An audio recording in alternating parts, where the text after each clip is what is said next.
Last video, you guys saw me doing an unboxing and impressions and whatnot about these Easton 5.0s, and I mentioned that next video I was going to be building these to be match grade arrows, and that's what we're going to be doing today. These are going to be my hunting arrows and possibly Total Archery Challenge arrows. The way I'm going to be building them, they could go either way. Going to have a high FOC, so they're going to be good for hunting in the grain range that I want my total arrow to be for hunting too, but they're still going to be light enough that I can shoot them in TAC, and I'm going to be able to reach about 110, 120 yards with my top pin on my sight. So that's what we're going to be doing today. Let's hop into everything that you're going to be needing if you want to be building your arrows like this, and start building. So everything you're going to need for this process, first of all, you will need an arrow saw, which is the more expensive part of doing your own arrows, an arrow saw, and then also a fletching jig, of course. But yeah, you'll need whatever arrows you're going to be fletching. Like I said, these are the Easton 5.0 high velocities. I'm going to be using an October Mountain Products OMP scale to be able to measure all of my products or all my stuff to make the best and most accurate and consistent arrows possible. I like wiping down my arrows before I fletch them. So I use right here, I stole it from my wife, nail polish remover. It's pure acetone, I believe. Good to wipe stuff down. You just don't want to wipe it over the label on your arrows because it can wipe off the labels. I found that out before. Going to need whatever components you're going to be building your arrows with. Right here I've got the Podium Archery. These are the stainless steel 50 grain half outs, and these are the titanium 15 grade collars, or 15 grain collars that I'm going to be putting on them.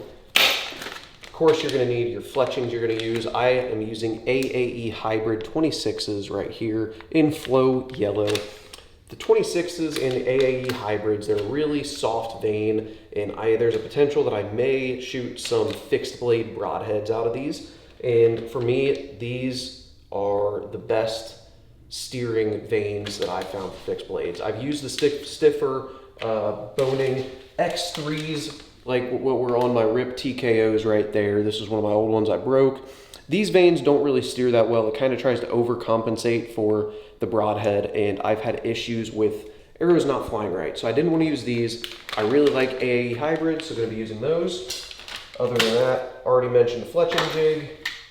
Optional, you can have an arrow square or an arrow spinner right here. I've already spun mine, have an idea what I'm going to do, and they're 0.001 straightness arrows, so don't think I'm going to have any issues there.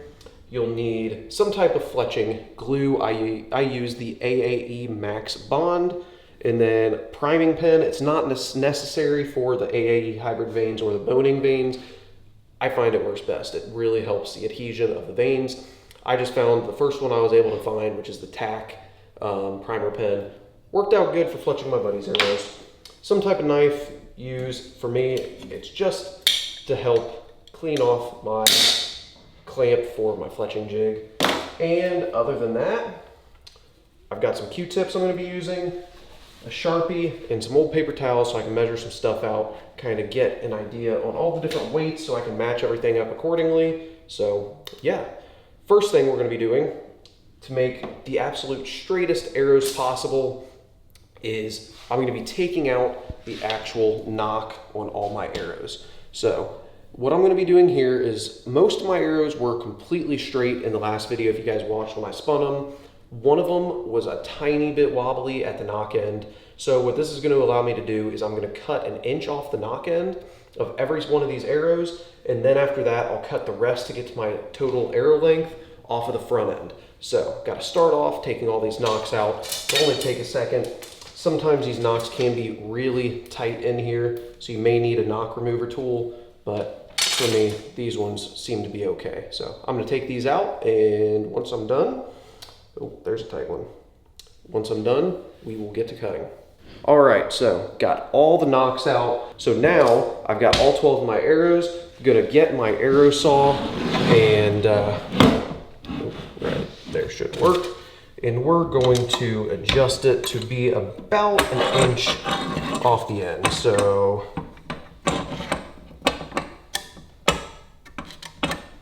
right there is my arrow length, so 32. So I'm going to set this 31 inches. right there. And as you guys can see, there's about an inch off the end. We're gonna cut all 12 of these arrows an inch off the end.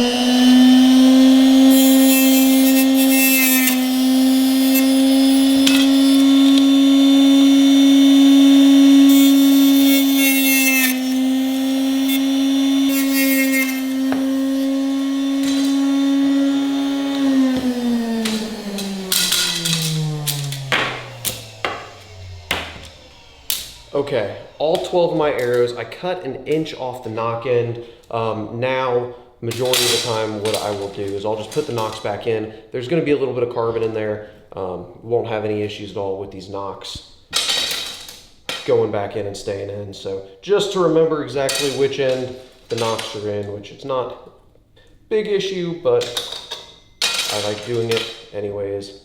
Get all these put back in, and then we'll measure it and go for my actual arrow length now on the other end.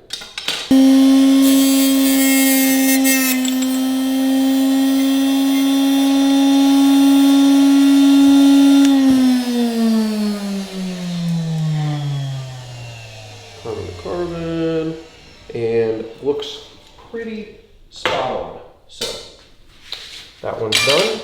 11 more to cut.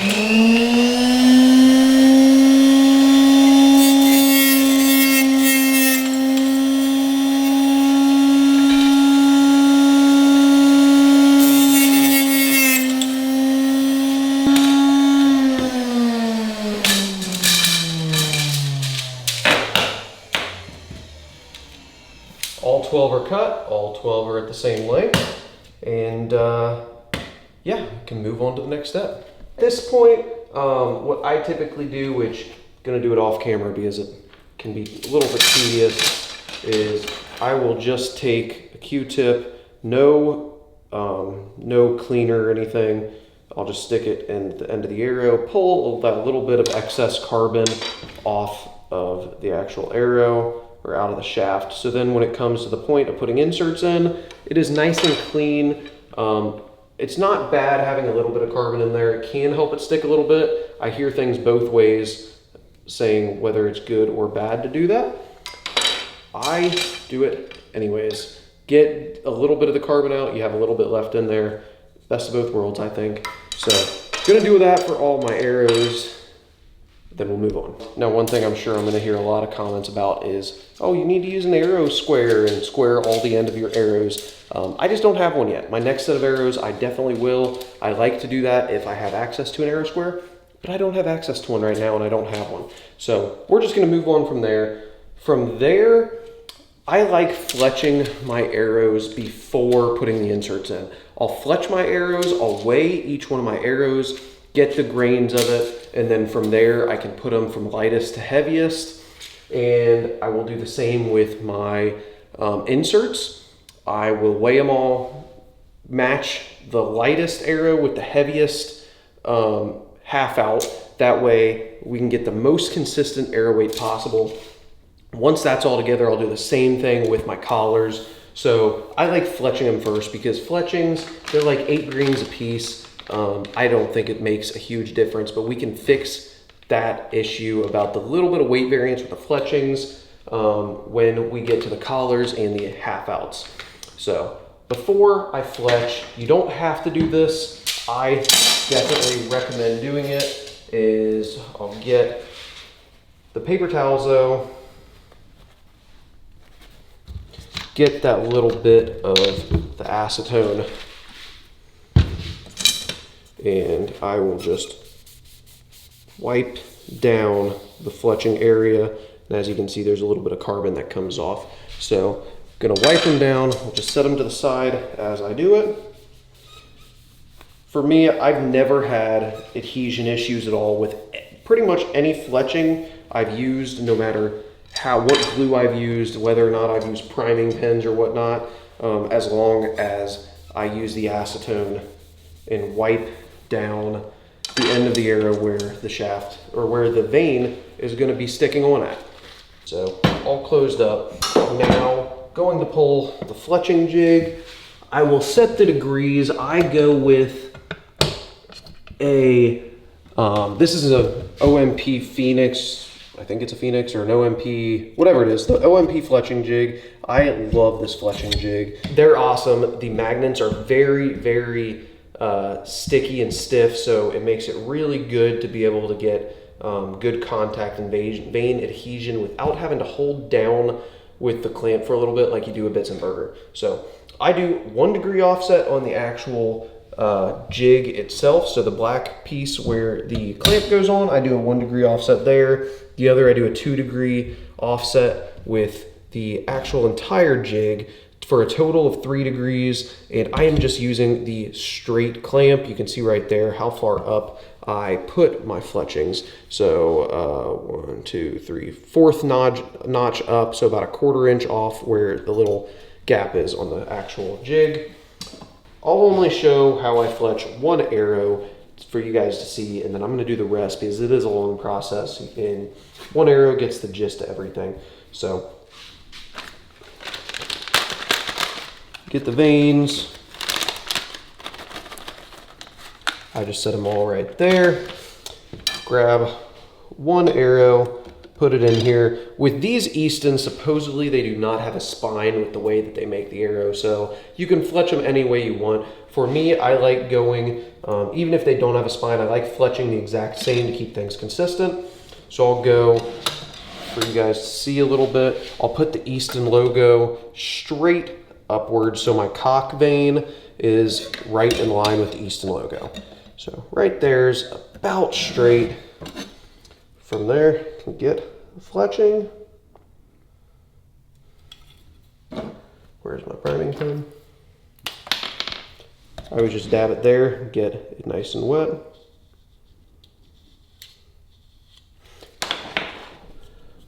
I go down and back with the priming pen on the actual vein. Blow on it a little bit to just make sure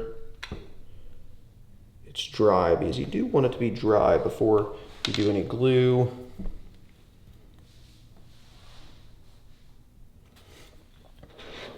And then I just do a very thin bead all the way down the fletching.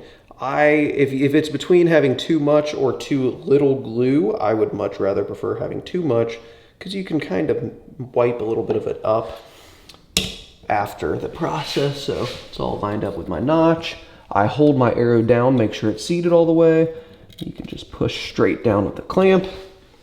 Let it sit for a second. And how I deal with the excess glue, whether or not I see it or not, I'll take a little piece of paper towel. You can also do it with Q-tips. And right there, which there's none on this, you can just kind of run it straight down, pick up all that excess, and make sure your arrow is as clean as possible. This glue and these veins stick really quick. So right there, all done with the first. Twist to number 2. 1 little bead of glue down the middle of the arrow, and then I always take the tip of it and just spread it evenly. All right, little issue with the camera overheating. So this is the last little part for this part of the video before we start getting into inserts, and I've got to fletch all these afterwards. So I'm only going to show you the rest of this 1 arrow, and then I'll do all the rest, and we'll see you after all the fletchings actually dry.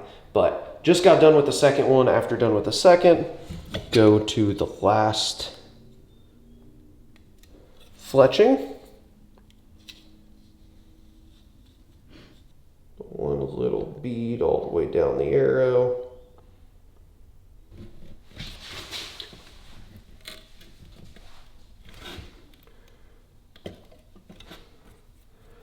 Take the Q-tip or paper towel, just run it down the side, pick up any excess glue and smooth it out. And these veins, they are really soft, so they stick and kind of do the twist with the heavier degree offset better than most veins. So I don't really have to let them sit nearly as long. So I'll twist, just run it right down the sides 1 more time. Make sure it's good. Right there, you can see all the veins pretty evenly spaced. And just to show you, look pretty good. So, gonna leave this here. Ooh, almost too tall, or too short for that. Let it right there. I like putting them in the upright position. Just always how I've done it. So I just let it sit right there in the upright position, and I'm gonna fletch the rest of these arrows. And once I fletch these and they sit, I don't wanna risk any of the glue or anything, or any of the veins getting messed up, even though it probably is fine. I could probably take pliers and pull on this. It probably won't come off because this glue sticks very, very well. But after I'm done with that, I will come back. Oh, one last thing. I always tip the tail and head end of the arrows, so I'll take my glue. I usually do it after I fletch all my arrows. I'll just do one little bead of glue at the tail and tip of each fletching for adhesion issues. If you pass through a target, it's always good to do that, so then it really keeps that fletching on there. I've never had any fletching come off. I've had them rip halfway up the fletching before the glue actually comes off if I pass through a target or a deer or anything. So always do that. Gonna let these sit, gonna let it dry, gonna do the rest of the arrows, and probably tomorrow after everything dries for a solid 12 hours or so, I will hop on into the inserts and show you guys the rest of how I make these the best and most accurate weight and straightness arrows possible. So I'm gonna fletch all the rest of these off camera, and I will see you in the morning.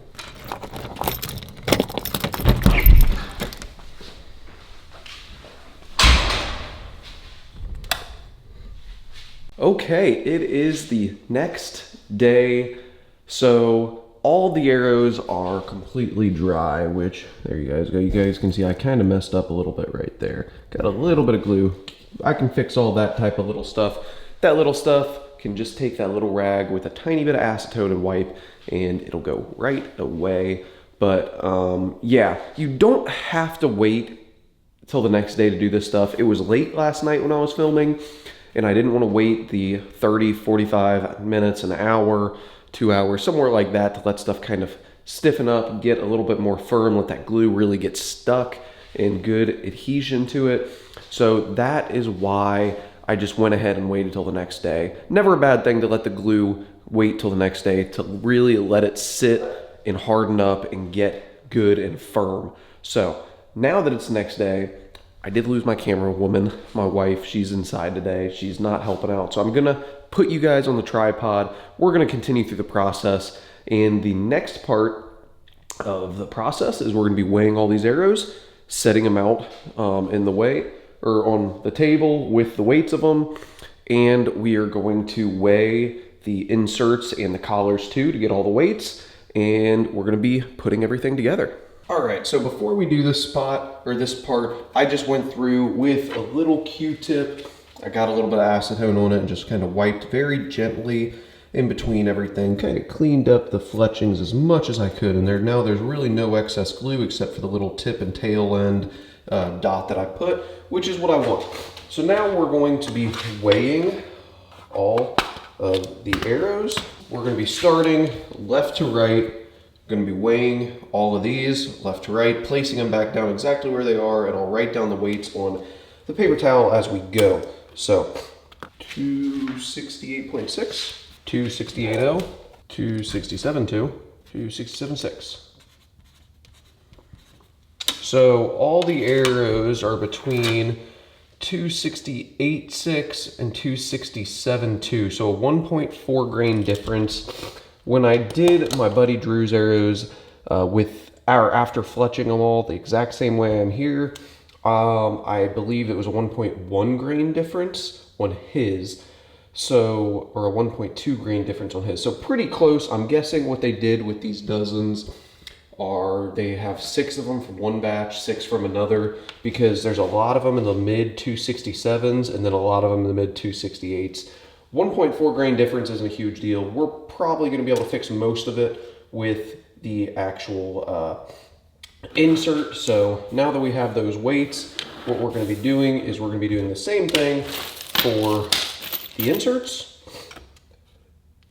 And then we will do the same thing for the collars after that. And I'm just gonna lay them out right here on the paper towel, right with the collar, or with the inserts next to the weights, and then the collars next to the weights. So I'm just gonna do that off camera, and I will catch you when I'm done. After weighing all the collars and inserts here, 50.2, 52, 50, 49.8, 50, so on all the way down, then 14.6, 14.8, 15.2, in between there. So we got a little bit of variance in the inserts and collars, which is good. This means we're gonna be able to fix the weights in between the arrows pretty good. So now what we're gonna do is we're gonna match up the heaviest inserts with the lightest arrows, and we're gonna glue them in, and then we are going to do the lightest inserts with the heaviest arrows, or the heaviest inserts with the lightest arrows, lightest inserts, heaviest arrows. And we're just gonna work off those numbers. So that's how we're gonna get our weights to match up really, really, really good. So that's the next step. After we put the inserts in, we will weigh all the arrows again, put them from lightest to heaviest, and then that's how we're gonna do the collars. That way everything's gonna be hopefully within a grain of one another once we get to that point. That's gonna be the goal. You can also do this again after putting the collars on to do the insert, or to do your actual field tips or broadheads also.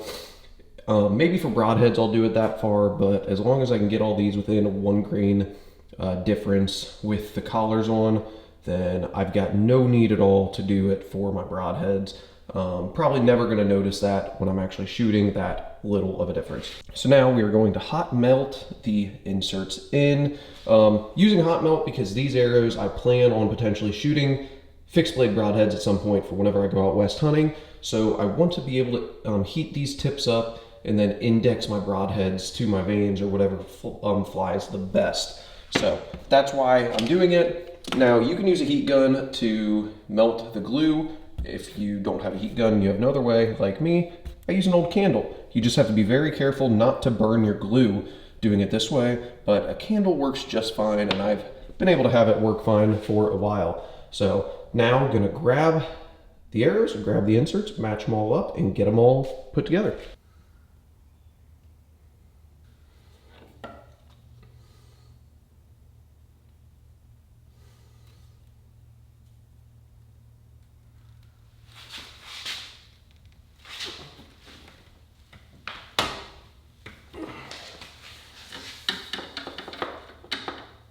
So all the glue is fully cooled down now, so real easy just to go. You can kind of peel it up, which this one looks really good.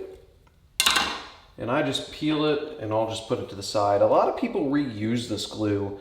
For me, I don't like reusing glue. I would rather just use fresh glue. So I always just throw it away. As I'm going through, I'm just checking all my inserts, making sure they're all flush and seated correctly with the actual shaft. And all of them are. All the arrows are good. Now what we are going to do is, let me put the glue to the side, and we are going to re-weigh all of the arrows. 318.2, 318.2, 318.2. So looking at this, we've got one outlier that's 319.6, and the rest, the lowest is 318. So it's 1.6 grain difference. We're gonna be able to make up a little bit of that back with this. And if I wanted to get even closer, I could weigh the field tips and do the exact same process with those, but I'm not gonna go into that much detail in this video. So that's totally up to you whether or not you wanna do that or not. So now, same thing, we're gonna take the heaviest arrow, match it up with the lightest collar, and then after that, pretty much done and gonna be able to put the field tips on. So I already got all the field tips put in, so right here real quick, we are just going to check to see what a few arrows are going to measure. So should be all within about a grain or so. For 31.6.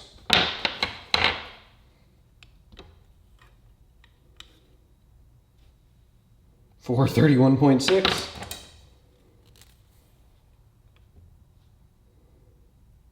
431.2,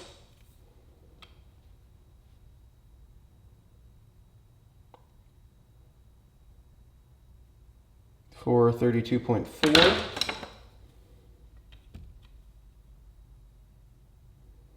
For 32.4. For 31.6. Ooh, that one's a little bit heavy. There was one arrow out of this lot that was heavier than the rest, but 432.2 is what it just leveled at. 432.8, that must be the one that's a little bit heavy. 432.4. 432. 432.2. 432 flat. So overall, we got all these. I believe the range was 431.4 to 432.6 or 432.8. So 1.2 to 1.4 grain difference. I'm happy with that. I am never going to outshoot an arrow that is only a 1.4 grain difference. So yeah, I'm very excited for this build. Maybe in the next video, we will go out, shoot these things, kind of show you how they fly and everything. I'm sure this video is probably already dragging on and getting long. So thank you guys if you've watched all the way this far. Hopefully you enjoyed watching how to make, or how I make, some of my favorite match grade arrows to keep everything as consistent as possible to get the best and most accurate arrows possible. So thank you for watching this far, and we will see you in the next one.